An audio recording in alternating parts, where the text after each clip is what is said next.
Kahit na masama sa kalooban namin, tinanggap namin kayo ng maayos bilang mga panauhin. Pagkatapos ito pagaganti niyo sa amin, hindi mo lang yung binigyan ng pagkakataon sa sarili niyo igalang na kahit ako din ang aming amo! Julie, wag. Dito ka lang. Nakinig naman kami sa inyong pangat. Nagaksaya ng panahon. Ano ba gusto nyo? Lumayas kayo sa aming mga lupay! Sino yung kasama mo? Bakit may kasama kang anghel? Hindi ko kilala yan, Mandoy. Bigla na sumakay dito sa motor ko yun eh. Niligtas ko lang. Anong di kilala? Di ako Anghel. Pulis ako. PO1 Garcia. Bakit? Tanggol, may kasama kang pulis? Nahuli ka ba? Andoy, baka mapahamak tayo rito. Oo nga, no. Tanggol, baka naman pati kami mamaya huliin yan, ha?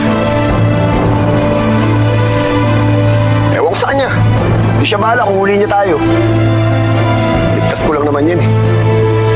Sinabi ko ba iligtas mo ako? Ba't ka sumakay sa motor ko? Eh kasi sabi mo sakay! Di ba? Ikaw na nga itong niligtas ko, pagalit.